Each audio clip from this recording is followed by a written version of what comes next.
नमस्कार साथियों, मैं सुनील बालियान, भारतीय अखिल भारतीय परिवार पार्टी का राष्ट्रीय महासचिव। आज एक खास मुद्दे पर आपसे बात करने और बताने आया हूं कि ये भाजपा वाले आप लोगों से थर्रा रहे हैं। इनका काम क्या है? इनका काम है कि हा हा करना, चिल्लाना, और फिर क्या करते हैं, भाग जाते हैं। कल ऐसा ही मेरे साथ हुआ। मेरे साथ एक भाजपा का कार्यकर्ता, सोशल मीडिया हेड, राष्ट्रीय मीडिया हेड मुझसे डिबेट करने आया। फ़ोन के माध्यम से न्यूज़ चैनल वालों ने मुझे फ़ोन किया। शुरू में बड़ा थरथराया हूँ। मैं अभी वीडियो डाल देता हूँ उसकी। इसमें अभी एक वीडियो आएगी, उसको देखना। उसको देखने के बाद आपको पता चलेगा कि वो कैसे कैसे भैं भैं करा उसने। नमस्कार, मैं पूनम गर्ग और आप देख रहे हैं रफ्तार न्यूज एक्सप्रेस। कृषि विधेयक बिल को लेकर जो प्रदर्शन चल रहे हैं, जो चक्का जाम हो रहा है, किसान जिसका विरोध प्रदर्शन कर रहे हैं, आज उसी के सिलसिले में बात करने के लिए हमारे साथ जुड़े हैं अखिल भारतीय परिवार पार्टी के राष्ट्रीय महासचिव एवं युवा खेल प्रकोष्ठ अध्यक्ष सुनील बालियान जी, और साथ ही में है वीके शर्मा जी, राष्ट्रीय संयोजक IT एवं राष्ट्रीय सह संयोजक मीडिया किसान मोर्चा भारतीय जनता पार्टी। हाँ जी सुनील जी, बताइए आप क्या कहना चाहते हैं कृषि विधेयक बिल को लेकर? क्या विचार हैं आपके इस पर? हेलो जी सुनील जी, आवाज आ रही है आपको मेरी? जी, आवाज आ रही है आपकी मुझे। हाँ, तो आपके क्या विचार है कृषि विधेयक बिल को लेकर? देखिए, जो कृषि विधेयक बिल है ये इतिहास के पन्नों में सबसे काला दिन है, क्योंकि ये किसानों के हित में बिल नहीं है। और इस बिल में जितनी भी जो सुविधाएं दी गई है, जो बताया गया है भारतीय जनता पार्टी के द्वारा, वो बिल्कुल भी उचित नहीं है किसानों के हित में। और ये जो विरोध प्रदर्शन किया जा रहा है, जिन्होंने चक्का जाम किया था अभी 25 सितंबर को, तो उस पर क्या कहना है? वो क्यों विरोध प्रदर्शन कर रहे हैं इस बारे में? देखिए, जब किसानों की मांगे पूरी नहीं होगी, किसानों ने कभी अपने जीवन में इस बिल के लिए बोला ही नहीं जिस बिल को भारतीय जनता पार्टी लेकर के आई है, तो किसान अपनी आवाज उठाने के लिए रोड जाम तो करेंगे, धरना प्रदर्शन तो करेंगे। और वही चीज है कि किसान खेत में कमाता है, उनके जो बच्चे हैं वो देश की सेवा करते हैं, या तो फौज में होते हैं या पुलिस में होते हैं। और सरकार का क्या काम है? किसान रोड पे है तो उन्हीं के बच्चों से उनको पिटवाते हैं। ये भी बहुत निंदनीय अपराध है इन लोगों के लिए, बहुत गलत कदम है इन लोगों का ये। सुनील जी, जो कृषि विधेयक बिल है ये कांग्रेस की सरकार में ही आ चुका था, पर अब भाजपा इसको सामने लेकर आई है, तो आप इस पे ऐसे क्यों कह रहे हैं कि भाजपा पार्टी ही इसको बना के लेकर आई है? ये तो मैडम, ये बिल नहीं था। कांग्रेस के समय में ये बिल नहीं था। ये बिल कांग्रेस के समय में 2006 में स्वामीनाथन टाइम पर अब भारतीय जनता पार्टी इसको लेकर आई है। उन्होंने बोला है कि किसानों के हित में ये कार्य होना चाहिए, ये बिल पास होना चाहिए। वीके शर्मा क्या कहना चाहते हैं इस बारे में? पूनम जी। हाँ जी सर। हाँ, मैं कुछ चीजें बताना चाहूंगा। जिस प्रकार से बालियान जी कह रहे हैं, इससे साफ जाहिर होता है इनके ज्ञान की कमी है। जिस प्रकार से ये विरोध कर रहे हैं या जिस प्रकार की ये बातें कर रहे हैं, इसलिए मुझे जानकारी लग रही है कि इनका ज्ञान इस विषय पर कम है। मैं बताना चाहूंगा कि आजादी के बाद जो मोदी सरकार एक ऐसा बिल लेकर आई है जो देश के किसान, जो देश का अन्नदाता है, उसकी आजादी का ये बिल है। जिस प्रकार से किसानों का शोषण होता आया था पिछले 70 सालों के अंदर, जिस प्रकार से किसान जो आत्महत्या कर रहे थे, जिस प्रकार से उन लोगों को एक भ्रमित कर उनको लूटा जा रहा था, आज मोदी सरकार ने उनको ये बिल देकर उनकी आजादी का एक नया इतिहास लिखा है, एक नया अध्याय लिखा है।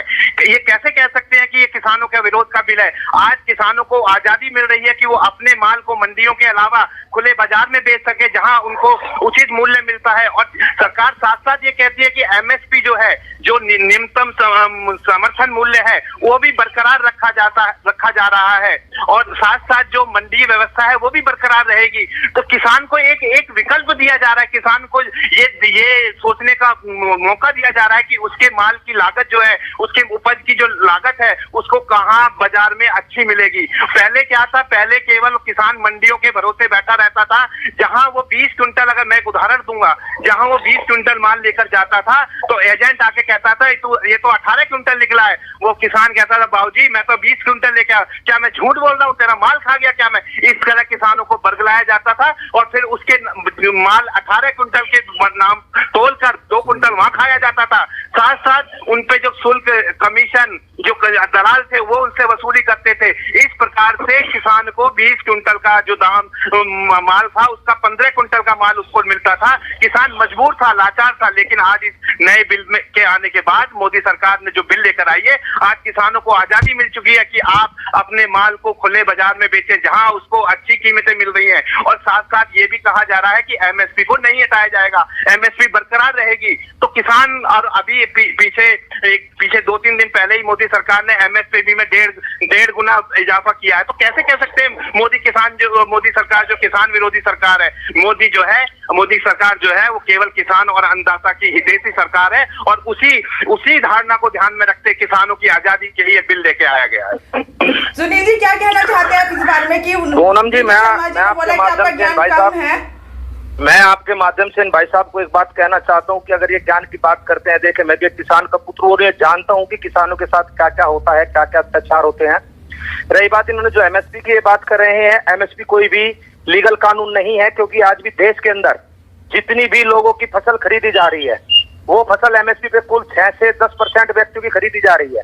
और जो आज ये बता रहे हैं कि उसको अभिव्यक्ति की आजादी हो, कहीं भी जाके बेच सकता है, किसान पहले भी बेच सकता था, ऐसी बात नहीं थी। लेकिन आज ये जो प्राइवेट मंडियां बाहर बनेगी, जब वहां पर वो मंडी में व्यक्ति नहीं जाएगा तो आज ठीक है 1 साल 2 साल 3 साल वो ठीक दाम दे देंगे, लेकिन 3 साल बाद जब उन मंडियों में कोई नहीं जाएगा, जो मंडियां निर्धारित थी उनको टैक्स के डर से किसान नहीं जाएगा, तो फिर वो मंडियां बंद हो जाएगी, सरकार उन मंडियों को बेच देगी। और जो प्राइवेट कंपनियां हैं, वे प्राइवेट कंपनियां क्या काम करेगी? वे प्राइवेट कंपनियां ये काम करेगी कि वे लोग अपनी इच्छा के अनुसार किसान की फसल का मूल्य देंगे वे। और ये एमएसपी की बात करते हैं, बार यही कहना चाह रहा हूँ बालियान जी, आप इसको समझे, इस बिल के बारे में समझे। आप कैसे कह सकते हैं कि किसान का शोषण होगा या प्राइवेट जो कंपनियां हैं वो उनका शोषण करेंगी, जब एमएसपी निर्धारित कर दी गई है। आप मुझे एक बात बताइए, क्या एमएसपी कोई कानून है? मुझे बता दीजिए। एमएसपी सरकार को कानून बनाना चाहिए कि अगर एमएसपी से कुछ भी कहिए, सरकार अगर कुछ कहती है, अगर सरकार कुछ कहती है तो नहीं, ये तो एमएसपी से नीचे अगर उनकी फसल का मूल्य लिया जाए वो एक अपराध होना चाहिए, बिल्कुल। और ये है, ये एमएसपी से नीचे जब खरीदी अपनी फसल को, देखिए मैं फिर कहना चाहता हूं कि ये अभी भी आप गलत बोल रहे हैं। जिस प्रकार से ये आपका जो अभी सीए आया था उसको लेकर देश में भ्रांतियां उत्पन्न की गई थी, इसी प्रकार कांग्रेस और विपक्षी पार्टियां आज किसान बिल को लेकर भ्रांतियां पैदा कर रही है, देश का माहौल बिगाड़ने की कोशिश कर रही है, किया जा रहा है लोगों को, ये गुमराह कर रही है, ये पार्टियां गुमराह करने का प्रयास किया जा रहा है पूरा इस तरीके से। आप मुझे खुद बता दीजिए कि आपको ये पता है कि क्या एमएसपी कोई कानून है, लीगल कानून है, कई डॉक्यूमेंट देखिए बिल में क्या हर चीज का कानून होती है? अगर सरकार कोई बात कह रही है, क्या वो सरकार अगर एमएसपी लेकर स्वामीनाथन की रिपोर्ट के अंदर लाया गया था, एमएसपी को सिर्फ जबानी बताया जाता है। आपको शायद जानकारी, स्वामीनाथन की रिपोर्ट की एक सिफारिश भी मान ली गई जिसमें 1.5 गुना एमएसपी का बढ़ा दिया गया इसके अंदर। आप अपनी सरकार से लिखवाइए कि एमएसपी को एक लीगल कानून बनाया जाएगा। अगर कोई भी व्यक्ति इससे नीचे दाम पे, एमएसपी से नीचे प्राइस पे कोई भी खरीदता है तो वो उसको एक अपराध माना जाएगा। जब देश का प्रधानमंत्री, जब देश का कृषि मंत्री खुलेआम कह रहे हैं कि अगर कोई भी दाम एमएसपी से नीचे किसी ने खरीदने की कोशिश की, कहने और करने में बहुत फर्क होता है। जो कानून होता है वो कानून होता है, कहने से काम नहीं तो इससे पहले भी तो एमएसपी लागू थी, सभी काम नहीं होते थे, तो आज आगे आवाज उठा रहे हैं। जब तक नहीं होगी तब तक ये बात मान्य नहीं होगी। सुनील जी शर्मा, कानून होना चाहिए चीज का। मैं पूछ रही हूँ इसमें जनता को कितना फायदा होने वाला है? इससे जनता को कोई फायदा होने वाला नहीं है, ना किसानों को कोई फायदा होने वाला है। ये सबसे बड़ी चीज कैसे व्यापारियों को फायदा होगा? इससे व्यापारी क्या काम करेंगे? अपना भंडारण कर लेंगे, किसानों को परेशान किया जाएगा, किसानों के साथ अत्याचार किया जाएगा। नहीं, जब किसानों को एक विकल्प दिया जा रहा, खुले बाजार में अपने माल बेचने की उनको छूट दी जा रही है, तो कैसे कह सकते हैं कि किसानों का इसमें शोषण किया जाएगा? ये आप लोग विपक्षी पार्टियां जो है वो भड़का रही है, केवल भड़काने का काम कर रही है। जिस प्रकार से सीए को लेकर देश का माहौल बिगाड़ने की कोशिश की गई, इसी प्रकार किसान बिल को भी लेकर ये लोग देश का माहौल बिगाड़ने की कोशिश कर रहे हैं, ये किसानों को बरकराने की कोशिश कर रही है विपक्षी पार्टी। मैं खासतौर पर कांग्रेस का कहना चाहता हूँ कि मोदी सरकार अगर जो भी काम करती है उनका केवल एक फंडा होता है, केवल विरोध करो। आज किसानों की आजादी के लिए ये बिल लाया गया है, आज इनको ये हजम नहीं हो रहा है कि देश का अन्नदाता खुशहाल होने जा रहा है, देश के अन्नदाता को आजादी मिलने जा रही है। आज इन लोगों को ये बात पसंद हजम नहीं हो रही है। ये बात निजीकरण होगा, सारी मंडियां समाप्त हो जाएगी। आप कैसे कह सकते हैं कि किसानों के इसमें इतने लोग पागल है, इतने किसान किसान पागल है, ये सारे भारत के किसान पूनम जी, मैं सड़कों पर खड़े हैं। आपके चैनल के माध्यम से यही कहना चाहता हूँ, जिस प्रकार से ये बरकरार रहे हैं, आज इस चैनल पर बैठकर इस तरह की बातें कर रहे हैं, ये देश के अंदर एक माहौल बिगाड़ने की कोशिश की जा रही है। ये सोची समझी रणनीति के तहत और साजिश के साथ किया जा रहा है। सड़क पे आकर के खड़ा है, किस लिए खड़ा है मुझे बताइए आप लोग। हम आपसे पूछना चाह रहे हैं, हम जनता को बताना चाहते हैं कि ये किस हक में है, पूनम जी, अगर हम बात करते हैं कानून की, अगर हम बात करते हैं हेलो। एमएसपी का कानून बनाओ, क्यों नहीं बनाते हेलो। कानून? हेलो, बनाइए। हाँ जी सुनील जी बताइए आप क्या कहना चाहते हैं। पूनम जी, मैं आपके माध्यम से पूछना चाहता हूँ, जो हमारे भाई साहब है ये बोल रहे हैं कि हम प्रधानमंत्री जी ने बोल दिया है कि एमएसपी पे प्राइस पे हम लोग खरीदेंगे, ये कानून है, प्रधानमंत्री जी ने बता दिया। आज मक्का का भाव क्या है एमएसपी पे, क्या इनको पता है? 1650 का भाव है, और जो आज ले रहे हैं वहां पे जाकर के, आप बंगाल में जाके देखे, बिहार में जाकर के देखे, 800 या 900 रुपए क्विंटल का भाव दे रहे हैं वहां पे। तो वहां पे एमएसपी क्यों नहीं लागू होती? क्यों नहीं एमएसपी के भाव पे दे दिया जाता? क्यों भारत के किसानों के साथ ऐसे अत्याचार किया जा रहा है? मुंह से बोल दिया कि एमएसपी होगी, क्या मुंह से बोलने से कुछ भी हो जाएगा? कानून कानून होता है, मुंह के बोलने से काम नहीं चलेगा।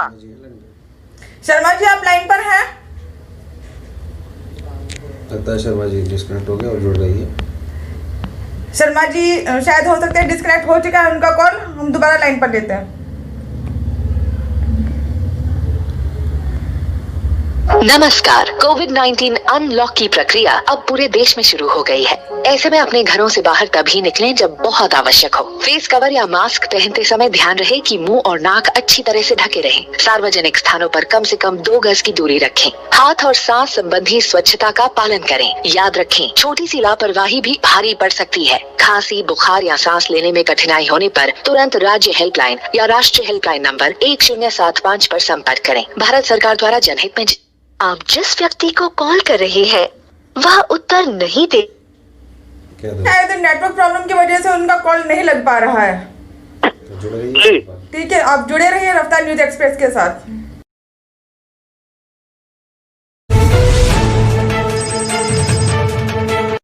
इस वीडियो में आपने देखा होगा कि शुरू में मैं बिल्कुल न्यूट्रल था, आराम से था, लेकिन इसके बाद क्या किया, वो व्यक्ति अपनी बातें रख करके, जब मेरे बातों का जवाब उसके पास नहीं था तो वो अपना फ़ोन काट के भाग गया, अपना फ़ोन कट कर दिया, और न्यूज़ चैनल वाले उसको फ़ोन मिलाते रहे, उसने फ़ोन नहीं उठाया। इसे क्या समझोगे आप? क्योंकि ये लोग पूरा ज्ञान इनको नहीं है, और जिसको ज्ञान है उनको ये बताते हैं कि इनको अधूरा ज्ञान है। अब जब इसकी धुलाई हुई तो भग गया।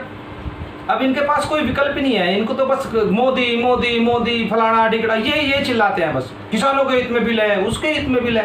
अरे भाई, किसानों के हित में बिल है, जो मैंने बताया आपको एमएसपी के बारे में नहीं पता। एमएसपी क्या होगा? मोदी जी ने बोल दिया। बोलने से क्या होता है? आप ही बताइए कि कोई भी अगर हम लोग जो बिल है मुंह से बोलने से थोड़े पास हो जाएगा। अगर मुंह से बोलने से वो काम हो जाते तो इसके जो संसद बनाई है, इतना पैसा खर्च करते हैं उसमें बिल पास कराने के लिए, उसकी आवश्यकता क्या थी? मोदी जी वहीं से चिल्ला देते, भाई ये हो गया तो वही हो जाता। तो संविधान की क्या आवश्यकता थी? क्योंकि ये लोकतंत्र की हत्या है। इस तरीके से ये बताते हैं। आज भी हम देखते हैं कि पूरे भारत के अंदर कितने किसानों को एमएसपी पर जो अपनी फसल है उसको बेचा जाता है। कितनों को मिलती है एमएसपी? 5%, 6%, 10% ज़्यादा। और साथियों, जब मैंने उसको धोना शुरू किया, क्या करके चिल्ला के अपना भाग गया। आप ही बताइए, क्या ये तरीका होता है अपनी बात रखने का? अरे अगर समझाना है अच्छे से समझिए, बहस करते हैं। तो दोस्तों, मैं आपको बताना चाहता हूँ, भाजपा वाले इतने कायर हैं कि ये अपने आप को छोड़ के भाग जाते हैं वहाँ से। ऐसे ही एक दिन ये मोदी जी को भी छोड़ के भागेंगे, मैं तुम्हें बता रहा हूँ, सच्चाई है ये। और इनकी जो धुलाई होती है ना, तो अच्छे से वॉशिंग पाउडर, निरमा खूब सफेदी जगमगाती है इनके अंदर। कपड़े वपड़े तो ऐसे लैस होके आते हैं, ये अपना पद बताते हैं, और जब धुलाई होती है इनकी तो ये भाग जाते हैं सब कुछ छोड़ के। आप देखिए, और इस वीडियो को अधिक से अधिक शेयर कीजिए ताकि इनको भाजपा वालों को पता चले कि हाँ, कि कोई अखिल भारतीय परिवार पार्टी जो आज एक वृक्ष का रूप ले चुकी है, 22 राज्यों में काम कर रही है। आइए साथियों, जुड़िए, हम एक भारत को एक विकल्प देने का प्रयास कर रहे हैं। एक राष्ट्रीय स्तर की पार्टी आप लोगों के पास तक आ रही है, और साथियों इन सब को धो डालेंगे, इसकी दिक्कत नहीं है। आज के लिए इतना ही। जय हिंद, जय भारत।